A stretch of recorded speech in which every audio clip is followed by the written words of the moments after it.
Nunca le conté a mi esposa cuánto ganaba. 16 años juntos. 16 años pagando las cuentas, cubriendo los gastos, manteniendo una vida cómoda, y Emma jamás supo que cada mes entraban $80,000 a mi cuenta. No era un secreto por desconfianza. Al principio era prudencia. Después se convirtió en algo más. En una prueba silenciosa que yo mismo no sabía que estaba preparando. Ese día salí del trabajo más temprano de lo normal.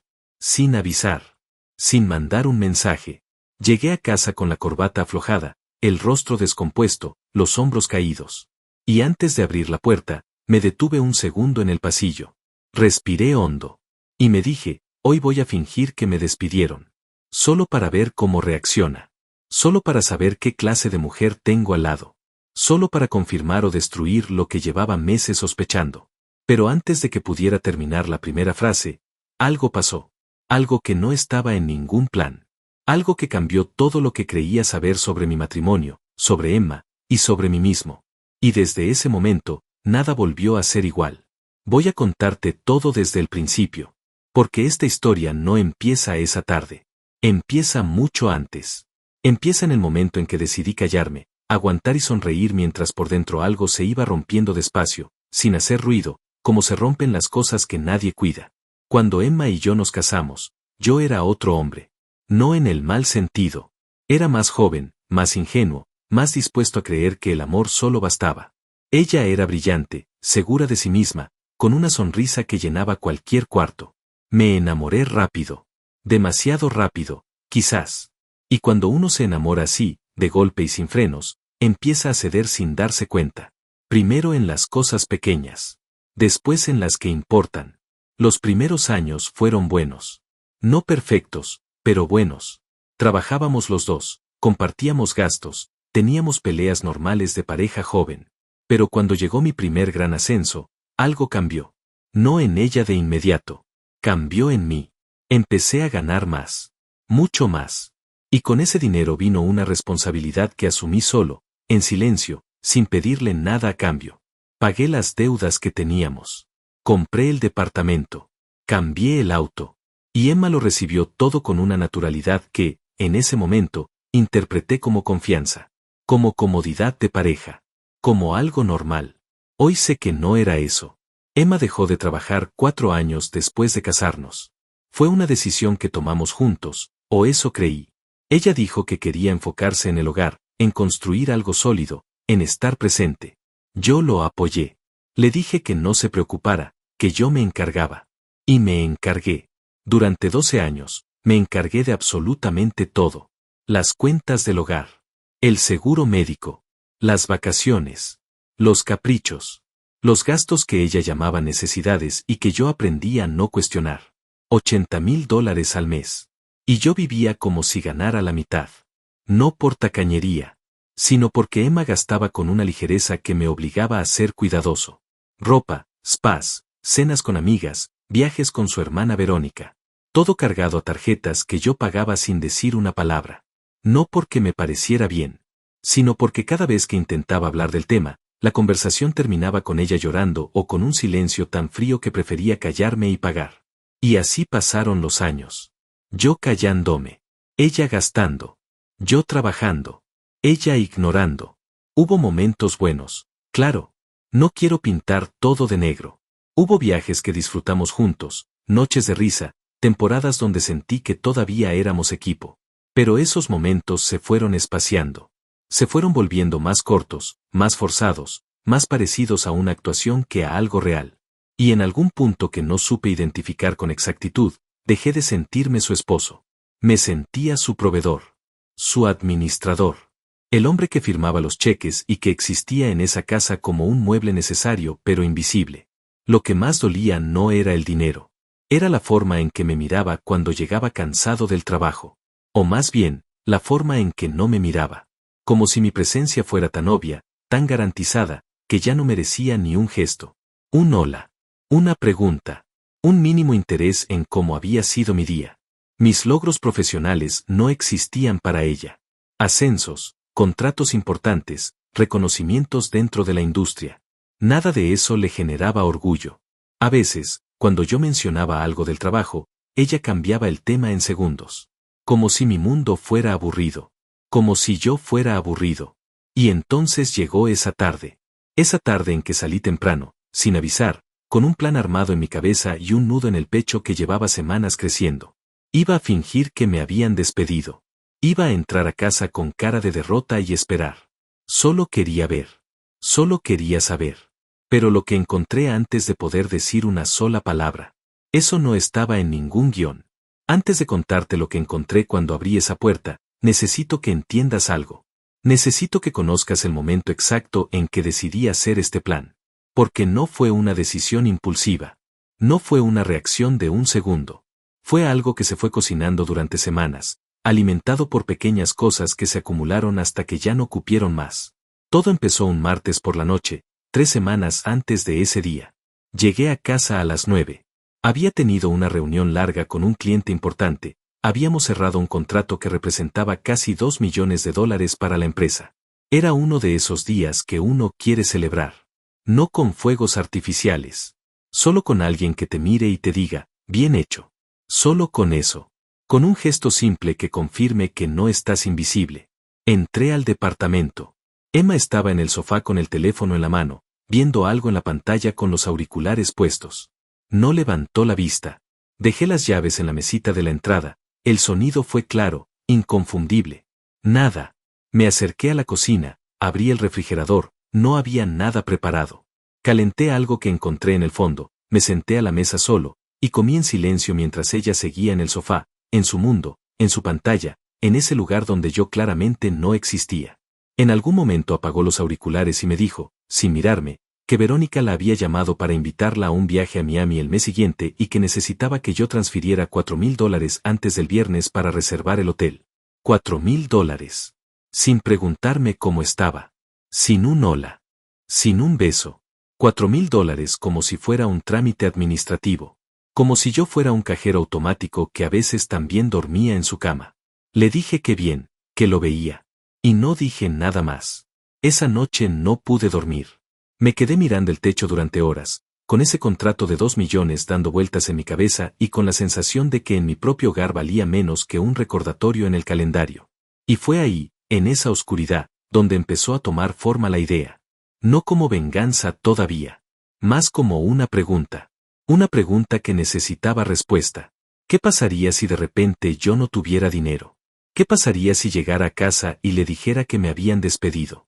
¿Que el sueldo se acabó? ¿Que el flujo de dinero que ella daba por garantizado de repente dejara de existir? ¿Cómo reaccionaría? ¿Me miraría con preocupación? ¿Me tomaría de la mano? ¿Estaría a mi lado? ¿O mostraría algo diferente? ¿Algo que yo ya sospechaba pero que todavía no quería ver con claridad? La pregunta me siguió durante días. Y mientras me seguía, yo seguía observando. Empecé a prestar atención a cosas que antes ignoraba o que elegía no ver. La forma en que Emma hablaba de sus amigas cuyos maridos tenían cierto estilo de vida, ciertos autos, ciertas casas en ciertos barrios. El tono que usaba. Una mezcla entre admiración y reclamo indirecto. Como si yo, con todo lo que proveía, todavía no fuera suficiente. Como si el problema no fuera la cantidad de dinero, sino el hecho de que yo no lo exhibía. Que yo no usaba relojes caros ni hablaba de inversiones en las cenas. Que yo era discreto, trabajador, callado. Y eso, en el mundo de Emma, parecía ser una forma de mediocridad. Un jueves, una semana después de la noche del contrato, la escuché hablar por teléfono con Verónica. No fue intencional. Estaba en el pasillo y la puerta del cuarto estaba entreabierta. Escuché su voz con una claridad que todavía me resuena. Dijo, Leandro nunca va a cambiar. Es un buen tipo pero no tiene visión. Conforma con lo que tiene y eso me agota. Me quedé inmóvil. Con la mano todavía en el marco de la puerta. Respirando despacio. No tiene visión. Yo. El hombre que dirigía equipos de ingeniería en 4 países. El hombre que ese mes había facturado más que muchos negocios medianos.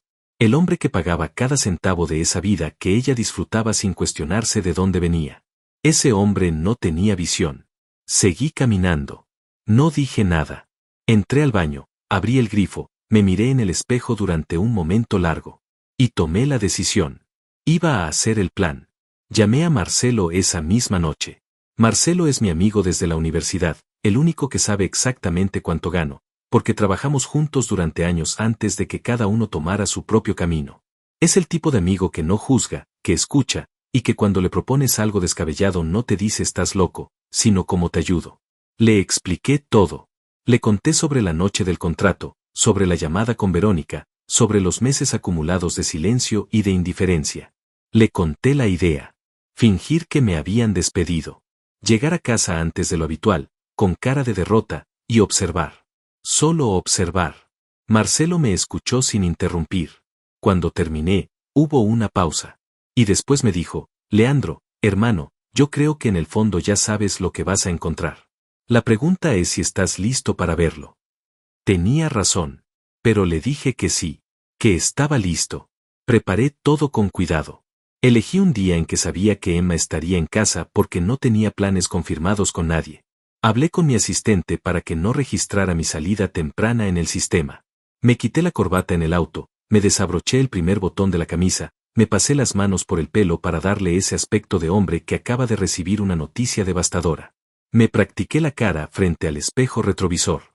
Ojos bajos. Mandíbula tensa. Hombros hacia adelante. El lenguaje corporal de alguien que acaba de perder algo importante. Y en el trayecto hacia casa, mientras conducía por esas calles que recorría cada noche desde hacía años, sentía algo extraño. No era nerviosismo exactamente. Era una mezcla de tristeza y determinación. Tristeza porque una parte de mí todavía esperaba equivocarme. Todavía esperaba que Emma abriera la puerta, me viera así, y corriera hacia mí. Que me abrazara. Que me dijera que no importaba. Que me dijera que estaba ahí. Esa parte de mí todavía la amaba. O amaba lo que alguna vez fue. Pero había otra parte. Una parte más fría, más lúcida, que llevaba meses acumulando evidencias. Y esa parte sabía que la respuesta no iba a ser un abrazo. Estacioné a media cuadra de casa. Caminé despacio. Subí las escaleras en silencio. Saqué las llaves. Y justo antes de meter la llave en la cerradura, escuché algo desde adentro. Una voz. La de Emma. Hablando en un tono que yo no le conocía. Más bajo de lo normal. Más privado. Como cuando uno habla de algo que no quiere que nadie más escuche. Me detuve. Y escuché. Y lo que escuché esa tarde, de pie en el pasillo, antes de haber dicho una sola palabra, antes de haber ejecutado ningún plan, fue mucho peor que cualquier cosa que me hubiera imaginado en esas noches mirando el techo. Mucho peor. Me quedé paralizado en ese pasillo. La llave en la mano, el cuerpo inmóvil, la respiración cortada a la mitad. La voz de Emma llegaba filtrada por la puerta, pero era inconfundible. Ese tono bajo, casi susurrado, que uno usa cuando sabe que está diciendo algo que no debería. Ese tono que no miente. No entendí todo de inmediato. Solo fragmentos. Palabras sueltas que al principio no armaban una imagen completa. Pero hay palabras que no necesitan contexto para golpear. Hay palabras que uno escucha y el cuerpo las procesa antes que la mente. Y mi cuerpo, en ese pasillo, empezó a procesar algo que mi mente todavía se resistía a aceptar. Escuché un nombre. No era el mío. Escuché una fecha. El mes siguiente. Escuché la palabra abogado. Y después, con una claridad que me heló la sangre, escuché su voz decir, él no sabe nada. Todavía no. Pero ya es momento de empezar a mover las cosas. Me alejé de la puerta despacio. Un paso. 2. 3. Hasta que mi espalda tocó la pared del pasillo y me quedé ahí apoyado, mirando el techo, con el corazón golpeando tan fuerte que me sorprendió que ella no le escuchara desde adentro. Respiré. Una vez. 2 veces. Intenté ordenar lo que acababa de oír. Abogado. El mes siguiente. Él no sabe nada. No hice ningún escándalo. No entré dando un portazo. No grité. Esa nunca fue mi manera. Soy un hombre que piensa antes de actuar. Que mide. Que calcula. Que guarda. Y en ese momento, toda esa contención que había cultivado durante años se convirtió en mi mayor herramienta. Guardé lo que había escuchado en un lugar profundo. Lo cerré con llave. Y después de unos minutos, cuando sentí que podía controlar la expresión de mi cara, metí la llave en la cerradura y abrí la puerta como si nada. Emma estaba sentada en el sofá. El teléfono boca abajo sobre el cojín, al lado de su mano. Me miró un segundo, con esa expresión neutra que yo conocía tan bien. Ni sorpresa ni alegría. Solo el registro automático de que yo había llegado. Llegaste temprano, dijo, sin levantarse, sin moverse hacia mí. Sí, respondí. Día raro. Y eso fue todo. Me fui al cuarto, me cambié de ropa, me senté en el borde de la cama y estuve así varios minutos. Quieto, procesando, intentando armar el rompecabezas con las piezas que tenía. La palabra abogado podía significar muchas cosas. La frase él no sabe nada podía tener interpretaciones. Intenté ser racional. Intenté no saltar a conclusiones. Pero había algo en el tono de su voz. Algo en la forma en que había dicho esas palabras. No era la voz de alguien resolviendo un problema legal cualquiera. Era la voz de alguien ejecutando un plan. Y yo era él. El que no sabía nada. Esa noche cené con Emma como si fuera una noche normal. Hablamos de cosas sin importancia. El clima. Una serie que ella estaba viendo. Un problema con la lavadora que había que revisar. Yo respondía con monosílabos y ella no parecía notar la diferencia. O si lo notaba, no le importaba. Esa fue quizás la parte más dolorosa de esa noche. No lo que había escuchado en el pasillo, sino la cena. Sentarme frente a esa mujer que compartía mi cama, mi apellido, mi vida, y darme cuenta de que éramos dos extraños perfectamente entrenados para fingir que no lo éramos. Cuando se fue a dormir, yo me quedé en la sala. Saqué mi teléfono y llamé a Marcelo. Le conté lo que había escuchado. Con calma, con precisión, sin adornos. Marcelo escuchó todo y cuando terminé hubo un silencio largo. Leandro, dijo al fin, necesitas información antes de moverte. No puedes actuar solo con fragmentos. Tenía razón. Necesitaba saber con exactitud qué estaba planeando Emma. Porque si lo que sospechaba era cierto, si realmente había contactado a un abogado para iniciar un proceso de divorcio en secreto, entonces el terreno en el que yo pisaba era mucho más delicado de lo que había imaginado. Y los $80,000 mensuales, los bienes, el departamento, todo eso de repente tenía un significado completamente distinto. Durante los días siguientes me moví con cuidado. Sin alertarla. Sin cambiar mi comportamiento en lo más mínimo. Seguí llegando a las mismas horas, seguí pagando las cuentas, seguí siendo el Leandro predecible y silencioso que ella tenía catalogado. Pero por dentro estaba trabajando. Observando. Registrando. Revisé los extractos bancarios de la cuenta conjunta que teníamos para los gastos del hogar. Encontré algo que al principio me pareció menor pero que después cobró sentido. 3 transferencias en los últimos 2 meses, cada una de $500, hacia una cuenta que yo no reconocía. No eran montos que llamaran la atención. Eran exactamente del tamaño justo para pasar desapercibidas. Pero estaban ahí. 3 veces. Con una regularidad que no era casualidad. Busqué el número de cuenta. No era fácil de rastrear desde donde yo estaba, pero tenía un contacto, un amigo de Marcelo que trabajaba en el sector financiero, que pudo darme un poco más de contexto sin cruzar ninguna línea. Lo que me dijo fue suficiente para que el rompecabezas comenzara a tomar forma. La cuenta pertenecía a un estudio jurídico. Me senté con esa información durante un día entero. La procesé. La giré. La miré desde todos los ángulos posibles. Y cuando terminé de girarla, cuando ya no quedaba ningún ángulo que me diera una interpretación distinta, acepté lo que era. Emma había contratado a un abogado. Lo había pagado con dinero de la cuenta conjunta, en cuotas pequeñas para que yo no lo notara. Llevaba al menos 2 meses construyendo algo en silencio. Un proceso. Una salida. Una estrategia legal diseñada mientras yo trabajaba 14 horas al día para mantener esa vida que ella ahora quería dividir a su favor. Y lo más devastador no era el divorcio en sí. Yo era un hombre adulto, sabía que los matrimonios terminaban, sabía que el nuestro tenía grietas que llevaban años sin repararse. Lo que me destrozó fue la frialdad del plan. La premeditación. El hecho de que mientras yo llegaba cansado a casa y ella ni levantaba los ojos del teléfono, había una estrategia en marcha. Había movimientos calculados. Había una versión de Emma que yo nunca había conocido, o quizás que nunca había querido ver, que estaba jugando una partida muy diferente a la mía. Y en esa partida, yo era el que no sabía las reglas. Fue en ese momento cuando el plan de fingir la demisión dejó de ser una simple prueba emocional. Se convirtió en algo más. Porque si Emma estaba planeando un divorcio, necesitaba saber hasta dónde llegaba su frialdad.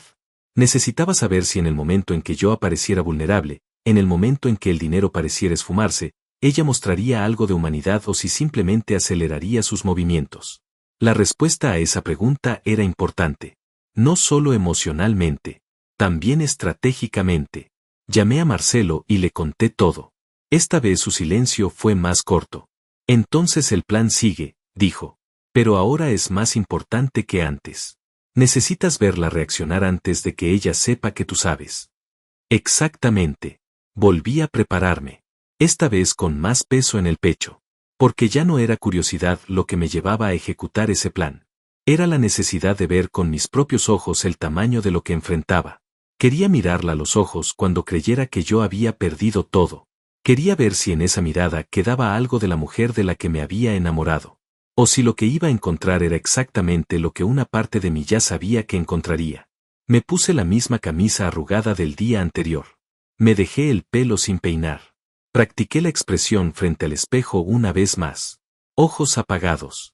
Mandíbula tensa. El peso de un hombre que acaba de recibir el peor golpe de su vida profesional. Y salí hacia casa. Esta vez no me detuve en el pasillo. Esta vez entré. Empujé la puerta con la mano que me temblaba. No de miedo. De anticipación. Hay una diferencia entre las dos cosas aunque el cuerpo las exprese igual. El miedo paraliza. La anticipación afila. Y yo en ese momento estaba más afilado que nunca, aunque por fuera pareciera exactamente lo contrario. Un hombre roto. Un hombre que acaba de perder su empleo. Un hombre que llega a casa buscando refugio. Emma estaba en la cocina. Escuché el sonido de una taza contra el mármol antes de verla. Entré despacio, dejé las llaves caer sobre la mesita de la entrada con un golpe sordo, y me quedé parado en el centro de la sala sin decir nada. Solo esperando que ella saliera. Solo esperando ese primer segundo. Ese primer instante en que los ojos de una persona te dicen todo lo que su boca va a tardar horas en confesar. Salió con una taza en la mano. Me miró. Y en su cara no pasó nada. No pasó absolutamente nada. Sin fruncir el ceño. Sin notar que algo estaba mal. Sin ese instinto básico que tienen las personas que aman a alguien de detectar cuando ese alguien no está bien. Nada. Me miró como se mira un cuadro que llevas años colgado en la misma pared. Con la misma indiferencia tranquila de quien ya no lo ve. Llegaste temprano otra vez, dijo. Y volvió a entrar a la cocina. Me senté en el sofá. Despacio. Con ese movimiento cansado de quien carga algo invisible. Puse los codos en las rodillas, la cabeza entre las manos, y esperé. Escuché el sonido de su taza. El ruido de la cuchara. El silencio de una mujer que no había preguntado por qué su marido tenía esa cara. Pasaron 3 minutos. Los conté. 3 minutos en que ella no salió. No preguntó. No se asomó siquiera. Cuando por fin apareció en el marco de la puerta de la cocina, fue porque iba hacia el cuarto. No porque viniera hacia mí. Me vio sentado así, con la cabeza gacha, y se detuvo un segundo. ¿Estás enfermo?, preguntó. El tono era el mismo que usaría para preguntarle a alguien si necesitaba un paraguas. Funcional. Sin temperatura. Levanté la cabeza. La miré. Y dije las palabras que había ensayado. Emma, me despidieron hoy. El silencio que siguió duró exactamente 4 segundos. Los conté también. 4 segundos en que observé su cara con la concentración de alguien que lleva semanas preparándose para este momento. Y lo que vi en esos 4 segundos fue una secuencia que nunca voy a olvidar. Primero, sorpresa. Real. Genuina. Sus ojos se abrieron un poco más. Segundo, procesamiento. Vi cómo la información aterrizaba en algún lugar de su cabeza y empezaba a moverse, a conectarse con otras cosas. Tercero, y aquí está lo que me heló la sangre, lo que confirmó todo lo que necesitaba confirmar, el tercer segundo no fue preocupación. No fue compasión. No fue el impulso de acercarse. El tercer segundo fue cálculo. Vi cómo sus ojos se movieron levemente hacia un lado, como hacen los ojos de las personas cuando están pensando, cuando están midiendo, cuando están evaluando una situación nueva en función de lo que les conviene. Y el cuarto segundo fue la máscara. La expresión que eligió ponerse después de haber calculado. Una expresión que intentaba parecer preocupación, pero que tenía los bordes equivocados. Como una ropa que no es de tu talla, pero que uno igual intenta usar. ¿Cómo que te despidieron?, dijo. Se acercó 2 pasos. Solo 2. Hoy. Esta mañana. Me llamaron a una reunión y me dijeron que estaban reestructurando el área, que mi posición quedaba eliminada. Me detuve, respiré, dejé que el silencio trabajara. 16 años, Emma. 16 años en esa empresa. Ella se sentó en el sillón, no en el sofá, a mi lado. En el sillón, separada, con la taza todavía en la mano, como si necesitara tener algo entre ella y lo que yo acababa de decirle. Bueno, dijo al fin, algo vas a conseguir. Tienes experiencia. Algo vas a conseguir. No, ¿estás bien? No, lo superamos juntos. No, no te preocupes, estoy contigo. Algo vas a conseguir. Como si yo le hubiera contado que me habían cancelado una reserva en un restaurante y no que acababa de perder el trabajo que sostenía cada centímetro de la vida que ella disfrutaba. Me quedé mirándola. Ella bajó los ojos hacia su taza. ¿Y el sueldo?, preguntó, sin levantar la vista. ¿Te dan alguna compensación? Ahí estaba. La pregunta real. La que importaba. No yo. No nosotros. El sueldo. ¿Están viendo eso todavía?, respondí. Puede que no haya mucho. Depende de cómo queden las negociaciones. Vi cómo su mandíbula se tensaba levemente. Un movimiento pequeño, casi imperceptible. Pero yo estaba mirando. Yo estaba registrando todo. ¿Y qué vamos a hacer con los gastos?, dijo. Ahora sí me miró. Y en esa mirada había algo que no era amor ni compasión ni solidaridad. Era la mirada de alguien revisando sus propias cuentas. No lo sé todavía, dije. Vamos a tener que ajustarnos. Lo que pasó después fue gradual. No fue una explosión. Emma no gritó, no lloró, no dijo nada dramático. Lo que hizo fue mucho más revelador que cualquier escena de ese tipo. Se levantó, fue al cuarto, y cuando volvió 10 minutos después ya estaba con el teléfono en la mano, escribiendo mensajes. Se sentó en el mismo sillón, en la misma distancia, y no volvió a mencionarlo. Me ignoró. Así, con esa eficiencia clínica, procesó la noticia de que su marido había perdido el trabajo y decidió que la respuesta adecuada era ignorarme. Esa noche Verónica vino a cenar. No fue una coincidencia. Emma la había llamado en esos 10 minutos que pasó en el cuarto. Lo supe por el tiempo.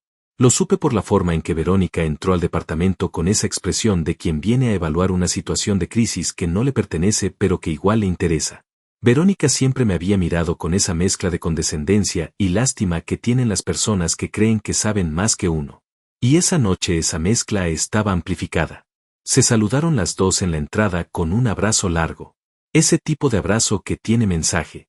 Después Verónica me miró y dijo, Leandro, qué mal lo de tu trabajo. Estas cosas pasan. Estas cosas pasan. Dicho con el tono de quien le explica a un niño que los juguetes se rompen. Cené con las dos en silencio. Ellas hablaron durante casi toda la cena de cosas que no tenían nada que ver con lo que yo acababa de anunciar. Viajes. Amigas en común. Una tienda nueva que habían abierto cerca. Yo estaba sentado en mi propia mesa, en mi propio departamento, pagado con mi propio dinero, sintiéndome exactamente como lo que Emma había decidido que era en ese momento, un problema logístico que había que resolver entre ellas. En algún momento de la cena, cuando yo me levanté a buscar agua, escuché a Verónica decirle algo a Emma en voz baja. No lo escuché completo, pero escuché suficiente. Escuché, mejor que sea ahora que después. Mejor que sea ahora que después. Volví a la mesa con el vaso de agua. Me senté. Sonreí como si no hubiera escuchado nada. Y por dentro algo terminó de romperse, pero también algo terminó de definirse. Porque esa frase, dicha en voz baja en mi propia mesa por la hermana de mi esposa, confirmó lo que yo ya sospechaba. Ellas sabían algo que yo supuestamente no debía saber. El plan de Emma no era solo un proceso legal en marcha. Era una conversación que ya había tenido con Verónica. Era una decisión tomada. Era algo que para las dos ya estaba resuelto. Y yo era el único en esa mesa que fingía no saber. Aunque en realidad éramos dos los que fingíamos. Porque Emma también fingía. Fingía que esto era una cena normal. Fingía que el marido que tenía sentado enfrente era simplemente un hombre que había perdido su trabajo y no alguien que había empezado a ver con una claridad dolorosa el tamaño de la mentira en que había vivido. Cuando Verónica se fue, Emma lavó los platos sin decirme nada. Yo me quedé en la sala. Y cuando ella pasó hacia el cuarto, se detuvo un momento en el pasillo y dijo, sin voltearse, mañana tengo que hablar contigo de algo importante. No dije nada. Ella entró al cuarto y cerró la puerta. Me quedé solo en la sala, en el silencio de ese departamento que conocía de memoria, y por primera vez en muchos años lo sentí completamente extraño. Como si las paredes fueran de otra persona. Como si el sofá, los cuadros, la luz de la lámpara que parpadeaba levemente desde hacía semanas y que yo nunca había reparado, fueran parte de una escenografía que estaba a punto de desarmarse. Mañana tengo que hablar contigo de algo importante. Ya sabía lo que era. Ya sabía lo que venía. Pero todavía no era el momento de mostrar que sabía. Todavía me faltaba ver una cosa más. Una cosa que necesitaba presenciar antes de mover cualquier ficha. Porque en el juego que Emma había comenzado en silencio, la única ventaja que yo tenía era que ella todavía creía que yo no sabía nada. Y esa ventaja no la iba a desperdiciar. No dormí esa noche. Me quedé en el sofá con los ojos abiertos, mirando la oscuridad del techo, escuchando el silencio del departamento. Un silencio que antes me parecía normal y que esa noche tenía textura. Tenía peso. Era el silencio de dos personas que comparten un espacio pero que ya no comparten nada más. El silencio de un matrimonio que uno de los dos ya había decidido terminar y el otro todavía fingía no saber. Pensé en los 16 años. No como un bloque, no como un número redondo, sino en escenas concretas. En momentos específicos que de repente cobraban un significado diferente a la luz de lo que ahora sabía. Recordé una noche, quizás 8 años atrás, en que habíamos tenido una pelea por dinero. Yo había dicho que necesitábamos ser más cuidadosos con los gastos, que estaba invirtiendo en un proyecto importante y que por unos meses había que ajustarse. Emma se había molestado. Mucho. Más de lo que la situación justificaba. En ese momento lo interpreté como el estrés normal de una pareja hablando de finanzas. Ahora lo veía diferente. Ahora veía que para Emma el dinero nunca había sido un tema secundario. Nunca había sido algo que se manejaba en pareja. Era su termómetro. Era la unidad con que medía su seguridad, su estatus, su lugar en el mundo. Y yo había sido, durante 16 años, el que mantenía ese termómetro en el nivel que ella necesitaba. Me levanté a las 6 de la mañana. Fui a la cocina, preparé café, y me senté a la mesa en silencio. A las 7 escuché el despertador de Emma desde el cuarto. A las 7:30 salió. Me vio sentado con la taza en la mano y pasó de largo hacia el baño sin decir buenos días. Eso tampoco era nuevo. Pero esa mañana lo registré de una manera diferente. Lo registré como dato. Como evidencia de algo que siempre había estado ahí pero que yo había elegido llamar costumbre en lugar de llamarlo por su nombre real. Cuando salió del baño ya vestida, se sirvió café y se sentó frente a mí. Me miró. Y supe que había llegado el momento de la conversación que había anunciado la noche anterior. Leandro, dijo, usó ese tono. Ese tono de voz que uno usa cuando ha ensayado lo que va a decir. Firme pero controlado. Como el de alguien que ha decidido algo y solo está cumpliendo el trámite de comunicarlo. Necesito que hablemos con seriedad. Dime, respondí. Neutral. Quieto. Hizo una pausa. Tomó un sorbo de café. Y después dijo, creo que nuestra relación llegó a un punto en que necesitamos replantear muchas cosas. Yo llevo tiempo sintiéndome sola. Sintiéndome estancada. Y lo de ayer, lo de tu trabajo, creo que es una señal de que algo tiene que cambiar. Lo escuché todo sin interrumpir. Ella habló durante varios minutos. Usó palabras como espacio, reflexión, necesidades, crecimiento personal. Todas esas palabras que suenan a terapia pero que en realidad son la envoltura con que la gente empaqueta decisiones que ya tomó hace tiempo. No mencionó al abogado. No mencionó las transferencias. No mencionó nada de lo que yo sabía. Solo habló de sentimientos. De distancia.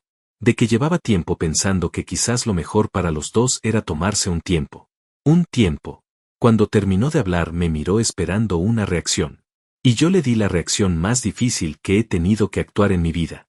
No me enojé. No me quebré. No le pregunté por el abogado. Me quedé en silencio unos segundos, bajé la vista a mi taza, y después dije con voz quieta, ¿qué clase de tiempo? Ella parpadeó. Creo que esperaba otra cosa. Creo que esperaba que yo protestara, que me pusiera a la defensiva, que dijera algo que le diera la excusa que necesitaba para escalar la conversación. Pero no le di eso. Y esa calma mía la descolocó levemente. No lo sé exactamente todavía, dijo. Pero creo que necesito hablar con alguien. Un profesional. para aclarar mis ideas. Un profesional. Ya lo tenía contratado desde hacía 2 meses. Ya había pagado $1,500 de sus honorarios con dinero de nuestra cuenta conjunta. Entiendo, dije. Y no dije nada más. La conversación terminó ahí. Ella recogió su taza, la puso en el fregadero, y fue a buscar su bolso. Antes de salir me dijo que iba a casa de Verónica y que no sabía a qué hora volvía. Cerró la puerta. Y yo me quedé solo en ese departamento con el café frío y la certeza absoluta de que el matrimonio que había construido durante 16 años era en realidad una construcción de una sola persona. Llamé a Marcelo en cuanto escuché el ascensor bajar. Le conté todo. La cena con Verónica. La frase que había escuchado. La conversación de esa mañana. Marcelo me escuchó y cuando terminé dijo algo que me ordenó la cabeza de una manera que yo solo no hubiera podido. Leandro, ella está ejecutando un plan que diseñó pensando que tú eres el Leandro que ella cree conocer. El que no sabe nada. El que va a reaccionar con el emocional primero y el racional después. Pero tú ya no eres ese Leandro. La pregunta ahora es ¿qué vas a hacer con esa ventaja? ¿Qué vas a hacer con esa ventaja? Me quedé con esa pregunta durante horas. Y mientras la procesaba, hice algo que no había hecho nunca en 16 años de matrimonio. Revisé todo, con una meticulosidad que nunca había aplicado a mi vida personal porque siempre la reservé para el trabajo. Saqué documentos. Revisé cuentas. Revisé propiedades. Revisé cada estructura financiera que había construido durante los últimos años, que era considerable, y empecé a mapear con claridad lo que había, lo que estaba a nombre de quién, y lo que podría moverse si alguien con un abogado decidía activar un proceso. Lo que encontré me dio una mezcla de alivio y de furia en proporciones iguales. Alivio porque, a lo largo de los años, por razones de planificación fiscal y de estructura empresarial que no tenían nada que ver con protegerme de un divorcio, gran parte de mis activos más importantes estaban organizados de una manera que los hacía considerablemente difíciles de tocar en un proceso de separación estándar. No imposibles, pero difíciles. Requerirían tiempo, litigios complejos, y una batalla legal que Emma claramente no había anticipado en toda su dimensión. Furia porque me di cuenta de que si yo no hubiera tenido esa estructura, si hubiera sido un hombre común con una cuenta corriente y un sueldo directo, ella habría podido ejecutar su plan con una facilidad que me resultaba aterradora. Habría podido vaciarlo todo mientras yo trabajaba. Y lo habría hecho sin pestañear. Esa tarde llamé a Francisco. Francisco era mi abogado personal desde hacía 8 años. No el abogado de la empresa, mi abogado. El que conocía cada detalle de mi situación patrimonial, cada contrato, cada inversión. Un hombre discreto, meticuloso, y absolutamente leal. Le expliqué la situación con la misma precisión con que se la habría explicado a un socio de negocios. Sin drama. Con hechos. Francisco me escuchó en silencio. Cuando terminé, dijo, ¿cuánto tiempo tienes antes de que ella mueva el primer paso formal? No lo sé. Dijo que quería tomarse un tiempo. Pero el abogado ya está contratado. Entonces no tenemos mucho tiempo, pero tenemos suficiente para hacer lo que hay que hacer bien. Hizo una pausa. Leandro, voy a necesitar que me des acceso a todo. Documentos, cuentas, estructuras, todo. Y voy a necesitar que seas absolutamente cuidadoso en cómo te comportas con ella durante los próximos días. Nada de confrontaciones. Nada que la alerte de que tú sabes. Entendido, dije. Y una cosa más, agregó Francisco antes de colgar. Sé que esto es doloroso. Sé que no es solo un tema legal. Pero necesito que durante este proceso seas el director de ingeniería, no el marido. ¿Puedes hacer eso? Tardé un segundo en responder. Sí, puedo. Y era verdad. Podía. No porque no doliera. Dolía. Dolía de una manera que no tengo palabras exactas para describir. Porque por más evidencia que uno acumule, por más que la razón vaya procesando la realidad, hay una parte del corazón que sigue aferrada a la versión del otro que uno amó. Y desprenderse de esa versión no es un acto racional. Es una pérdida real. Y las pérdidas reales duelen aunque uno haya tenido tiempo de prepararlas. Pero había algo más grande que el dolor operando en mí esa tarde. Era una especie de claridad fría y limpia que viene cuando uno deja de engañarse, cuando uno deja de negociar con la realidad, cuando uno finalmente acepta lo que es y decide actuar en consecuencia. Emma había elegido su camino. Lo había elegido en silencio, con premeditación, con la confianza de quien cree que tiene todas las cartas. Y esa confianza, esa seguridad de que yo era el Leandro que no sabía nada, que reaccionaría con el corazón antes que con la cabeza, que quedaría paralizado cuando ella ejecutara su movimiento, esa confianza era su mayor error. Porque yo sí sabía. Y llevaba días preparándome. Esa noche Emma volvió tarde. Pasadas las 10. Entró al departamento con ese aire de quien ha tomado decisiones en otro lado y vuelve solo a dormir.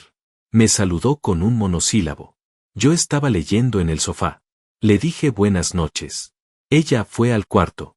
Y yo me quedé ahí, con el libro abierto en una página que no estaba leyendo, pensando en lo que Francisco y yo habíamos empezado a construir esa tarde.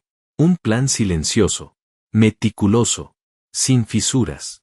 Emma creía que el juego había comenzado cuando ella contrató a su abogado. Se equivocaba.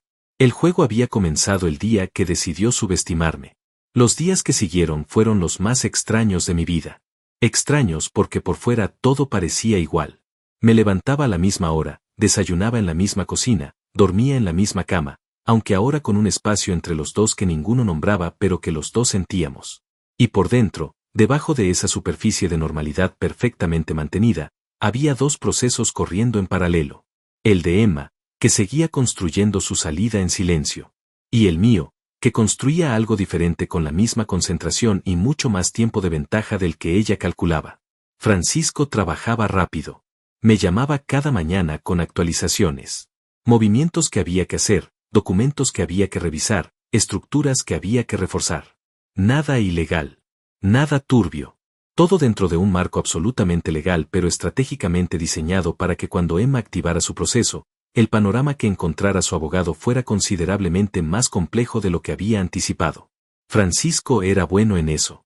Era el tipo de abogado que no levanta la voz nunca, pero que construye trincheras perfectas. Yo seguía fingiendo. Seguía siendo el Leandro que había perdido su trabajo. Emma no preguntó más sobre el tema después de esa primera mañana. No preguntó si había mandado currículums. No preguntó si había hablado con alguien del sector. No preguntó absolutamente nada. Y esa ausencia de preguntas era en sí misma una respuesta. Una respuesta muy clara sobre cuánto le importaba mi situación real versus la situación económica que esa situación representaba para ella. Marcelo me llamó un miércoles por la tarde. ¿Cómo estás llevando todo esto?, me preguntó. No en el sentido estratégico. En el sentido humano. Me tomó un segundo responder. Estoy bien, dije. Y después corregí, estoy funcional. No es lo mismo. No. No es lo mismo. Hubo una pausa. ¿Todavía la amas?, preguntó. Era la pregunta que yo había evitado hacerme durante días.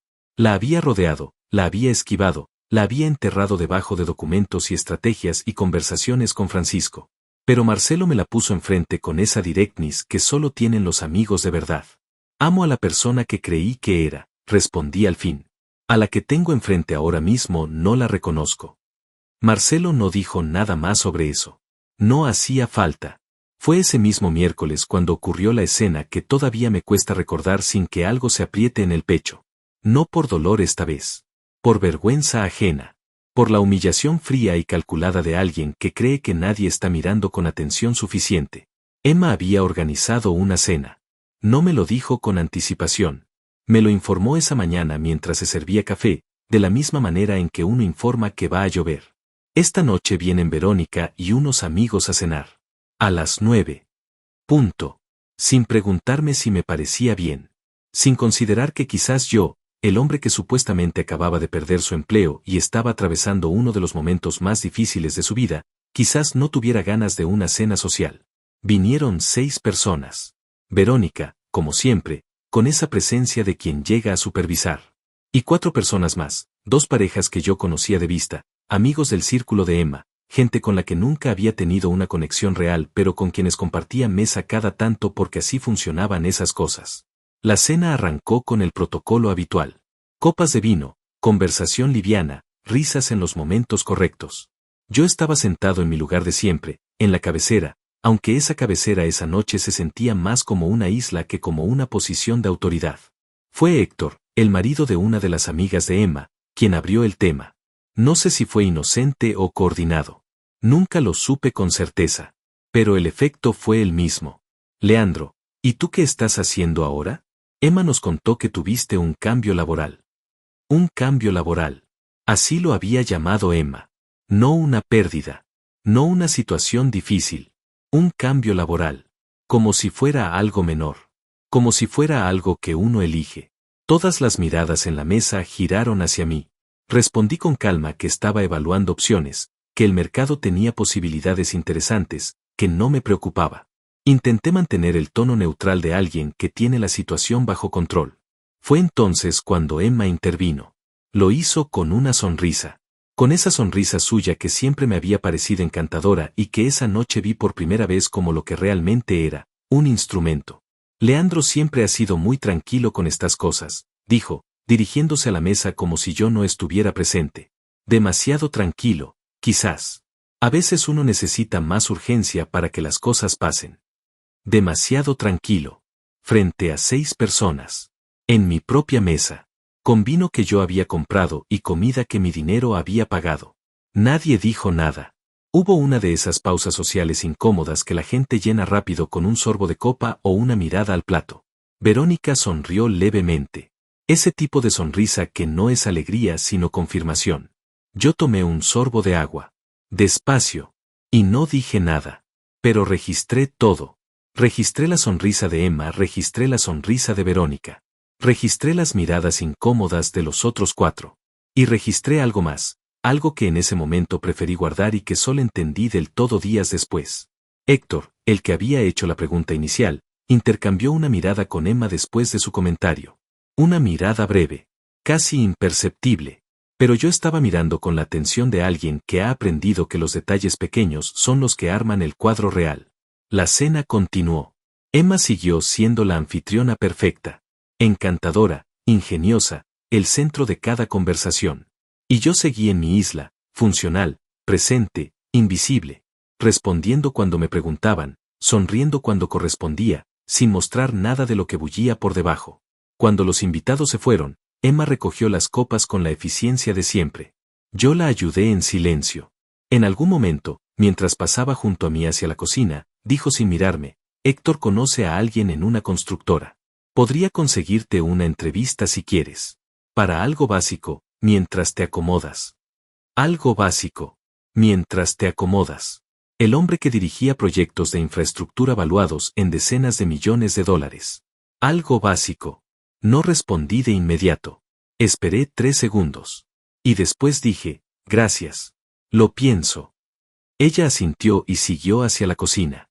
Esa noche, cuando Emma ya dormía, salí al balcón. Me quedé ahí de pie en el frío, mirando las luces de la ciudad, con los brazos apoyados en el barandal. Y por primera vez desde que todo esto había comenzado, no pensé en estrategias. No pensé en Francisco ni en documentos ni en estructuras legales. Pensé en el hombre que había llegado a esta ciudad 20 años atrás con una maleta y una carrera por construir. En las horas que había trabajado. En los viajes que había hecho. En las noches que había pasado en hoteles de países que Emma nunca conoció porque prefería no acompañarme. En todo lo que había construido en silencio, con disciplina, con una consistencia que nunca necesitó de aplausos porque yo sabía lo que valía. Y pensé en esa mujer adentro, durmiendo con la tranquilidad de quien cree que tiene el control, que había reducido todo eso a algo básico mientras te acomodas. Sentí algo cristalizarse en mí en ese balcón. No rabia. La rabia es caliente y yo estaba frío. Era algo más limpio que la rabia. Era la certeza absoluta de que lo que iba a pasar en los próximos días era necesario. No como venganza. Como justicia. Como la consecuencia natural y lógica de cada decisión que Emma había tomado creyendo que yo no prestaba atención. Volví adentro.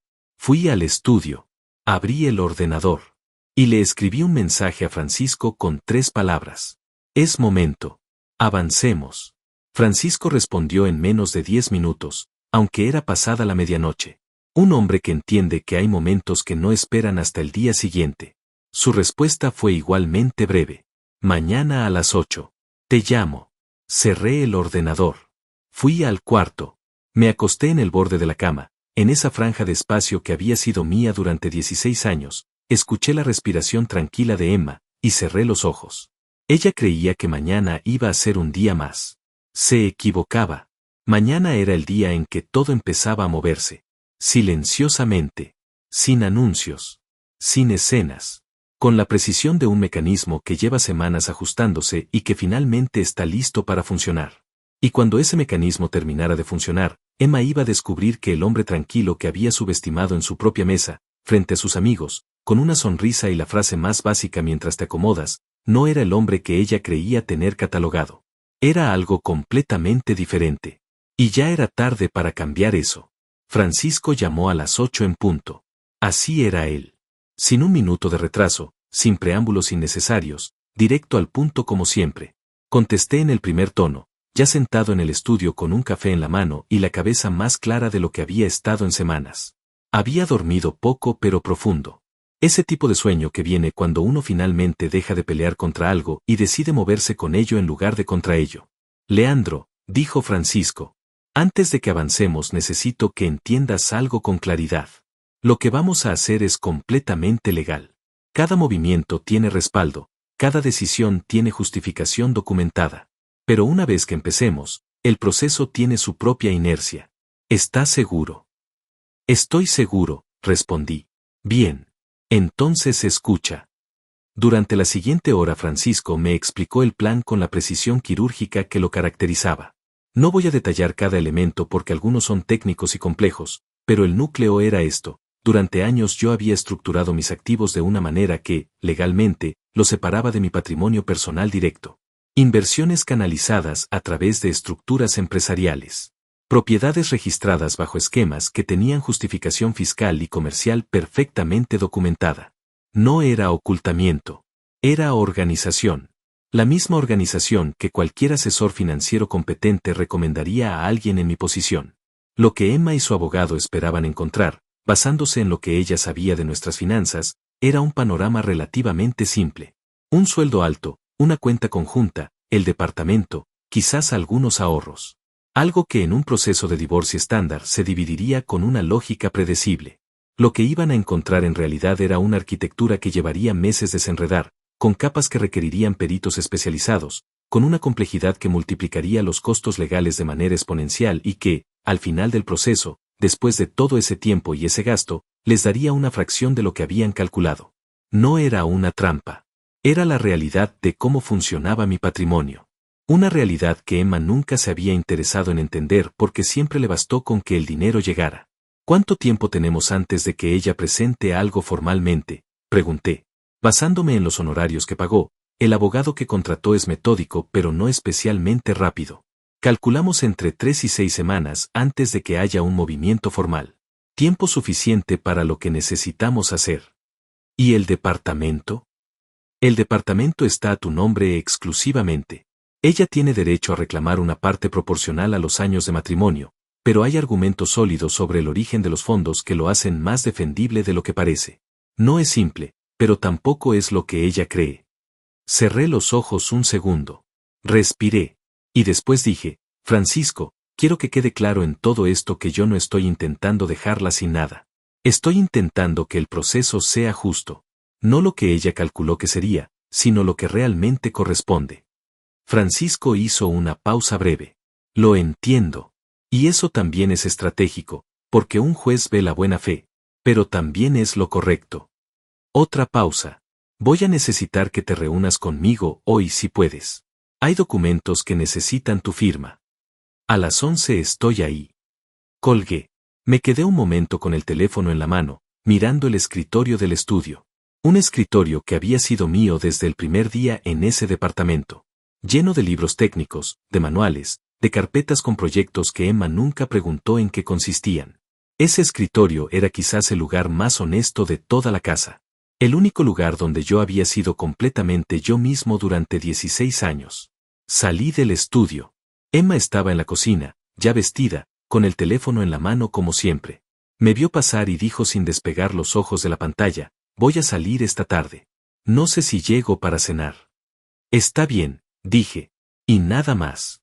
Fui al baño, me duché, me vestí. Elegí la ropa con más cuidado del habitual. No por vanidad. Por lo que representaba. Me puse el traje que usaba para las reuniones importantes.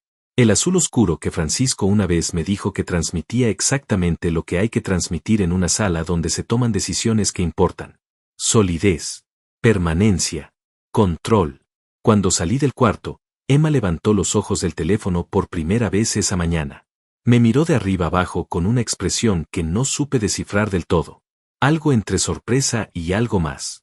Quizás era la disonancia entre el hombre que supuestamente había perdido su trabajo y que llevaba días en casa con cara de derrota, y este hombre vestido como si fuera a cerrar un trato. ¿Vas a algún lado?, preguntó. Tengo que resolver unos trámites, dije. Neutral. Sin detalles. Ella asintió y volvió al teléfono. Salí del departamento. Y en el ascensor, mientras bajaba, sentí algo que no había sentido en semanas. Algo parecido a la ligereza. No alegría. No euforia. Ligereza. La sensación física de cuando uno deja de cargar algo que llevaba demasiado tiempo sosteniendo. La reunión con Francisco duró casi 3 horas. Firmé lo que había que firmar. Revisé lo que había que revisar.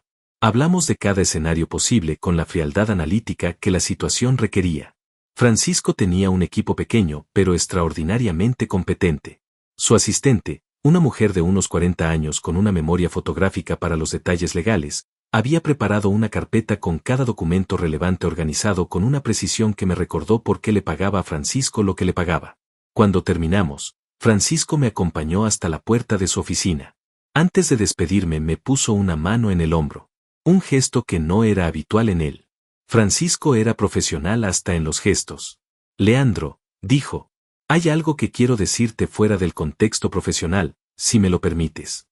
Dime. He manejado muchos divorcios en 20 años. He visto a personas destruirse mutuamente por dinero, por orgullo, por venganza. Y he visto a personas que atraviesan esto con una dignidad que les cambia la vida para mejor. Me miró. Tú tienes la posibilidad de ser del segundo grupo. No lo desperdicies. Lo miré un momento. Y después dije, no lo voy a desperdiciar. Salí a la calle.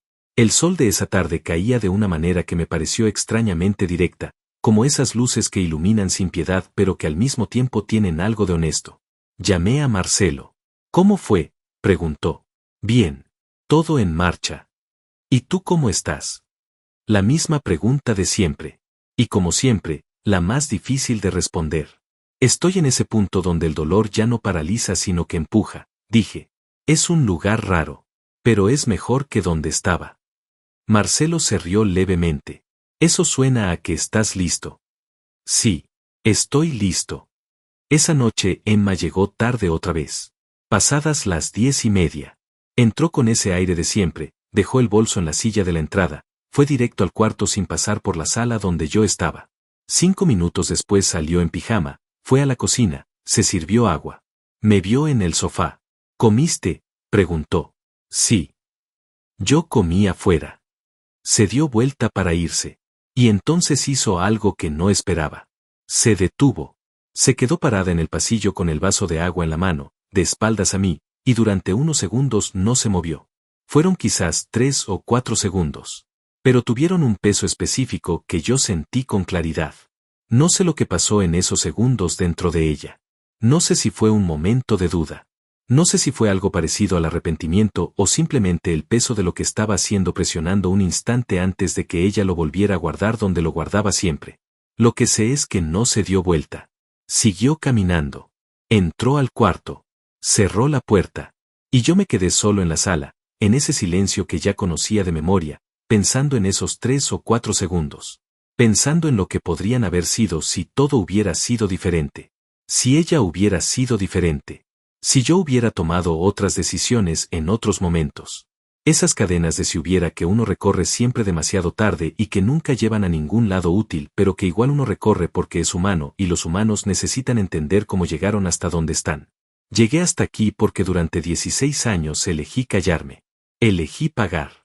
Elegí interpretar la indiferencia como costumbre. Elegí llamar estabilidad a lo que en realidad era resignación. Y en algún punto de esa cadena de elecciones silenciosas, Emma aprendió que yo no tenía límites. Que podía seguir empujando sin consecuencias.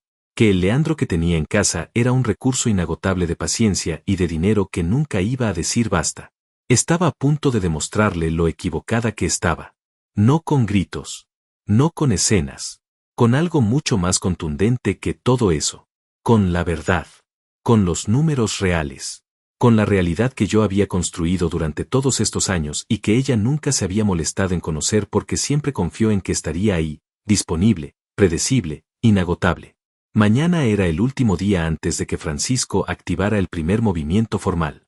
Y yo había decidido que mañana también era el día en que le iba a decir la verdad a Emma. No toda la verdad. Todavía no. Pero suficiente para ver su cara cuando entendiera que el tablero en el que había estado jugando no era el tablero que ella creía conocer. Suficiente para que el suelo empezara a moverse bajo sus pies. Como había estado moviéndose bajo los míos durante semanas. Me levanté antes que ella. Como casi todos los días de los últimos 16 años, aunque por razones distintas a las de siempre.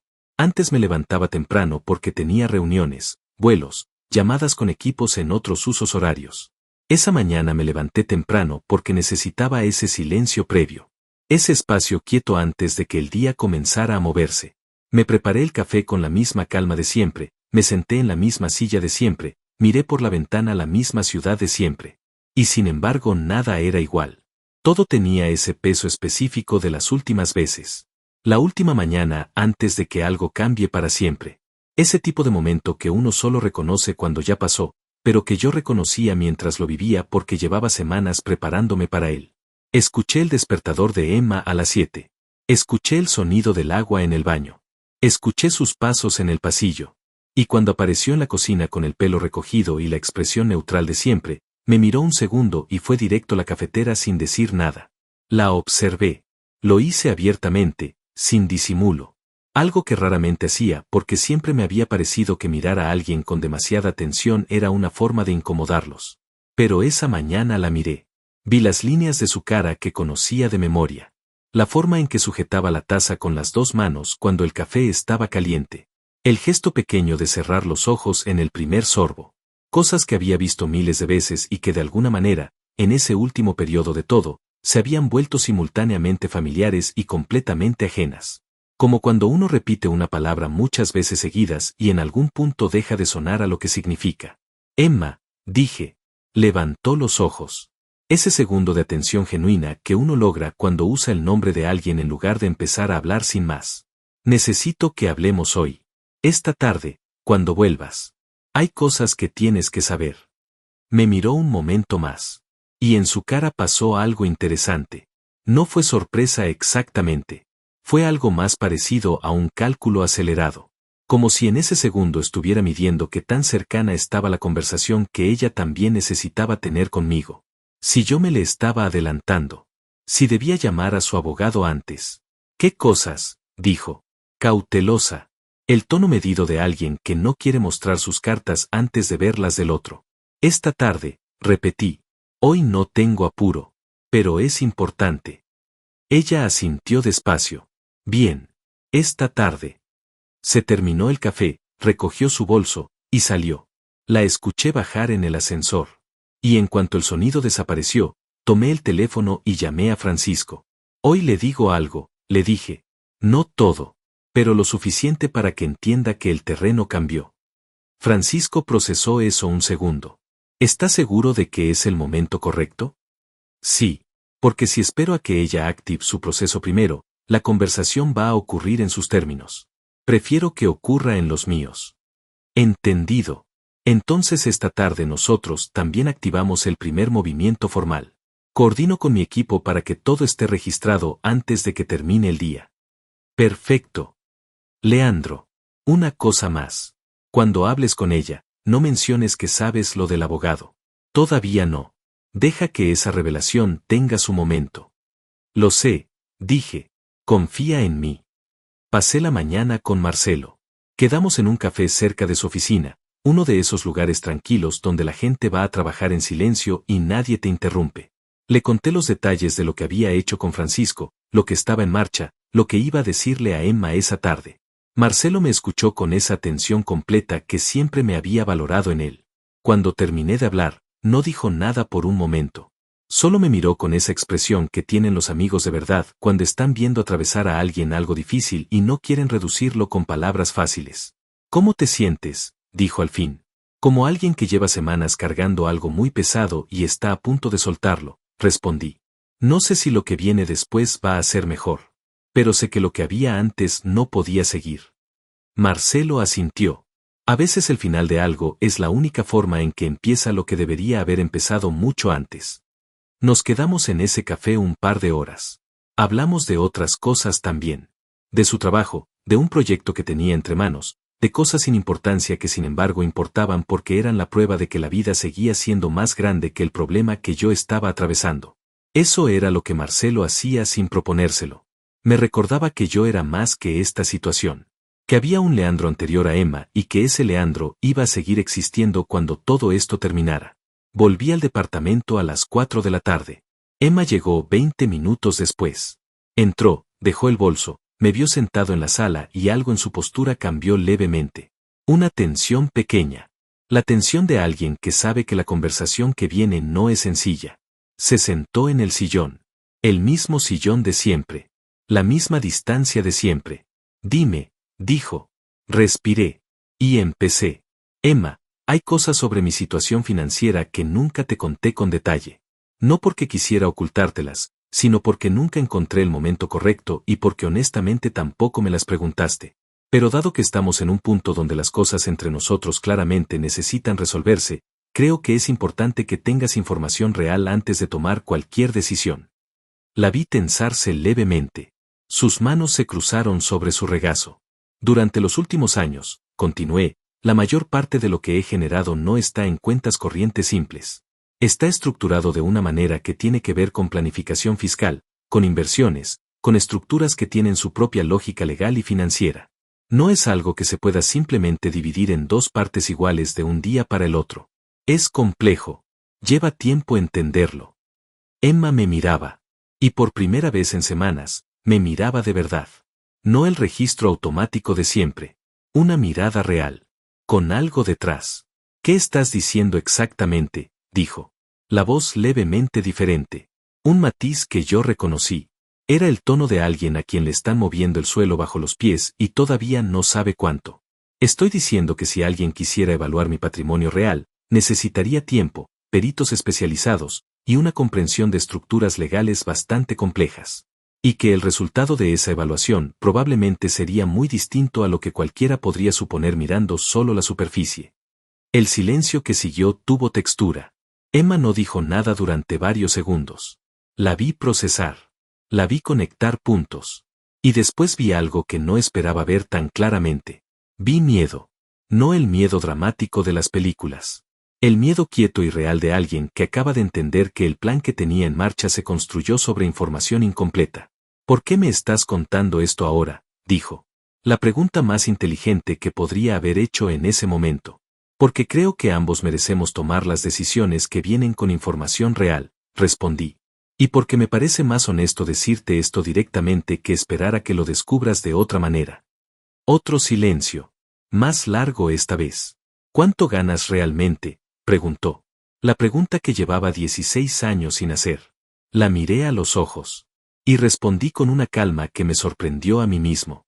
$80,000 al mes. Desde hace 4 años. El efecto de esa cifra en su cara fue algo que voy a recordar el resto de mi vida. No fue una explosión. Fue una implosión. Algo colapsando hacia adentro. Sus ojos se abrieron 1 milímetro más. Su mandíbula se movió levemente como si fuera a decir algo y después decidiera que no tenía las palabras correctas todavía. $80,000 al mes. Y ella había vivido esa vida pensando que yo era un hombre de ingresos cómodos pero moderados. Pensando que el margen con el que operábamos era ajustado. Pensando que sus gastos representaban una porción considerable de lo que yo generaba. Pensando que en un divorcio habría una cantidad razonable pero no extraordinaria para dividir. $80,000 al mes durante 4 años era una cantidad que cambiaba completamente la dimensión de todo lo que había calculado. 16 años, dijo al fin. En voz baja. Nunca me lo dijiste. No, admití. No te lo dije. ¿Por qué? Era una pregunta legítima. Y merecía una respuesta honesta. Al principio porque quería asegurarme de que lo que teníamos era real y no dependía de un número. Después porque empecé a ver cosas que me generaban dudas. Y después porque esas dudas se fueron confirmando de maneras que me hicieron entender que había tomado la decisión correcta al callarme. Emma me miró durante un momento largo. Y después dijo algo que no esperaba. Algo que rompió levemente la frialdad calculada que había mantenido durante toda la conversación. ¿Sabes lo del abogado?, dijo. No lo preguntó con agresividad. Lo preguntó con una quietud que tenía algo de rendición. Como alguien que acaba de entender que el otro jugador tenía más cartas de las que mostraba y que ya no tiene sentido pretender que el juego sigue igual. La miré. Y respondí con la misma quietud. Sí, Emma. Sé lo del abogado. El silencio que siguió fue el más largo de toda la conversación. Y en ese silencio, algo terminó. No con un portazo ni con lágrimas ni con palabras elevadas. Terminó como terminan las cosas que se han estado muriendo durante mucho tiempo. En silencio. Con una especie de alivio extraño mezclado con una tristeza que no tiene nombre exacto pero que cualquiera que haya vivido algo así reconoce de inmediato. Emma bajó los ojos. Y por primera vez en mucho tiempo no supe lo que estaba pensando. El silencio después de esa confesión duró mucho más de lo que cualquiera de los dos podría haber medido con precisión. Era uno de esos silencios que tienen peso propio, que ocupan el espacio de una habitación de una manera que el sonido nunca logra. Emma seguía con los ojos bajos. Yo la observaba sin prisa, sin presión, sin la necesidad de llenarlo con palabras. Había esperado demasiado tiempo para este momento como para arruinarlo con apuro. Cuando finalmente levantó la vista, su cara había cambiado. No de manera dramática. No había lágrimas, ni mandíbula temblorosa, ni ninguno de esos gestos que uno asocia con el derrumbe emocional. Era algo más sutil y más profundo que todo eso. Era la cara de alguien que acaba de entender que el mapa con el que había estado navegando no correspondía al territorio real. Que cada cálculo, cada movimiento, cada decisión tomada en los últimos meses había sido construida sobre una imagen de mí que no era la imagen real. ¿Desde cuándo sabes lo del abogado?, preguntó. La voz quieta, despojada del tono controlado que había mantenido durante semanas. Desde el primer día, dije. Desde que llegué al pasillo y escuché tu conversación antes de entrar. Procesó eso. Vi cómo reorganizaba la línea del tiempo en su cabeza. El día que yo había llegado temprano. El día que supuestamente iba a ejecutar mi plan de fingir la demisión y que en cambio encontré algo que no esperaba. Todo ese periodo que ella había vivido creyendo que tenía el control, que se estaba moviendo en silencio mientras yo permanecía ajeno, había sido en realidad un periodo en que los dos nos movíamos en silencio pero en direcciones opuestas. Y lo de fingir que te habían despedido, dijo. No era una pregunta. Era una constatación. Era un plan para ver cómo reaccionabas, admití. Necesitaba ver con mis propios ojos qué clase de persona tenía al lado cuando el dinero desaparecía de la ecuación. Algo cruzó su cara en ese momento. No sé si fue vergüenza o algo más complicado que la vergüenza. Quizás era la suma de todas las cosas que había dicho y hecho en esas semanas creyendo que yo era el Leandro que no sabía, que no veía, que no prestaba atención. La cena con Verónica y sus amigos. El comentario de demasiado tranquilo quizás frente a 6 personas. La pregunta por el sueldo antes de preguntarme cómo estaba. La sugerencia de Héctor y su algo básico mientras te acomodas. Todo eso ahora tenía un testigo que ella no había calculado. Leandro, dijo. Y por primera vez en mucho tiempo su voz tenía algo que no era ni frialdad ni cálculo. Tenía algo humano y frágil que me resultó más difícil de manejar que toda la indiferencia de las semanas anteriores. Yo no soy la persona que tú crees que soy. La miré. Y respondí con honestidad. Tampoco yo soy la persona que tú creías que eras. Otro silencio. Más corto esta vez. ¿Qué pasa ahora?, preguntó. Ahora pasa lo que tú pusiste en marcha, dije. Sin dureza. Sin triunfalismo. Con la misma calma que había mantenido durante todo este tiempo. Tienes un abogado. Yo también tengo el mío. Los procesos siguen su curso. Pero hay una diferencia importante entre lo que tú esperabas encontrar y lo que vas a encontrar realmente. El patrimonio, dijo. Directo. Al menos eso. Sí. Lo que tu abogado va a ver cuando empiece a revisar es considerablemente más complejo de lo que probablemente le describiste. No porque yo haya ocultado nada, sino porque nunca te expliqué cómo está organizado realmente y tú nunca preguntaste. Hice una pausa. Eso también es parte de lo que somos, Emma. O de lo que fuimos. Yo callándome. Tú sin preguntar. 16 años así. Ella no respondió a eso, pero tampoco lo negó. Lo que siguió durante los días posteriores fue un proceso que Francisco manejó con la precisión que lo caracterizaba. El abogado de Emma, cuando empezó a revisar la documentación real, encontró exactamente lo que Francisco había anticipado. Una arquitectura financiera que requería tiempo, especialistas y recursos legales considerables para ser analizada en profundidad. No era el panorama simple y calculable que habían proyectado. Era un laberinto perfectamente legal que iba a costar mucho dinero y mucho tiempo intentar desenredar. Emma me llamó 3 días después de esa conversación. Yo estaba en la oficina de Francisco cuando sonó el teléfono. Lo miré a él. Me hizo un gesto de que contestara. Leandro, dijo ella. Y en ese nombre había algo que no había escuchado en mucho tiempo. Urgencia. No la urgencia fría del cálculo. La urgencia real de alguien que siente que algo se le escapa de las manos. Necesito que hablemos. No a través de los abogados. Nosotros dos. ¿De qué quieres hablar, Emma? De todo. De que quizás nos precipitamos. De que quizás hay cosas que no se dijeron a tiempo y que si se hubieran dicho todo sería diferente. Una pausa. De que quizás todavía hay algo que salvar. La escuché completa, sin interrumpirla. Y cuando terminó de hablar, estuve un momento en silencio. Lo que sentí en ese momento fue algo que no esperaba sentir con tanta claridad. No fue satisfacción. No fue venganza completada. Fue una tristeza limpia y definitiva.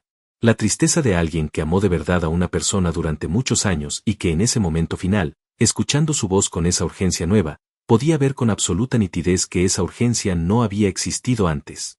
Que la conversación que Emma quería tener ahora, esa conversación honesta sobre lo que no se había dicho a tiempo, solo era posible ahora porque el terreno financiero había resultado ser diferente al que ella calculó. Y eso lo cambiaba todo. Porque el amor que llega cuando desaparece la comodidad económica no es amor. Es otra cosa. Y esa otra cosa no era suficiente. Emma, dije, con calma. Con la misma calma de siempre. Esta conversación que quieres tener, la de las cosas que no se dijeron a tiempo, debería haber ocurrido hace años. Muchos años. No ahora. Leandro.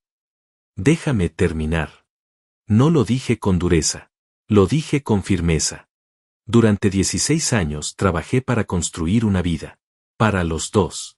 Sin pedirte que lo reconocieras de manera extraordinaria. Solo pedía lo básico. Que me vieras. Que te interesaras. Que cuando llegara cansado a casa después de un día difícil hubiera algo más que indiferencia del otro lado. Hice una pausa. No lo hubo, Emma. Y no lo hubo de manera consistente durante suficiente tiempo como para que yo sepa que no fue una racha ni una coincidencia. Fue la manera en que decidiste tratarme. Silencio en la línea. Los procesos legales siguen su curso, continué. Francisco y tu abogado van a encontrar la manera de resolver esto de manera justa.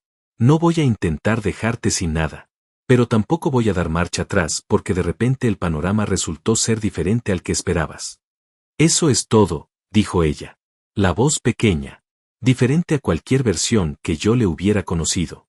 Eso es todo, dije. Y después agregué algo que no había planeado decir pero que sentí que era verdad y que merecía ser dicho. Espero que encuentres lo que buscas, Emma. De verdad. No lo digo con ironía. Lo digo porque a pesar de todo, pasamos 16 años juntos y eso no desaparece.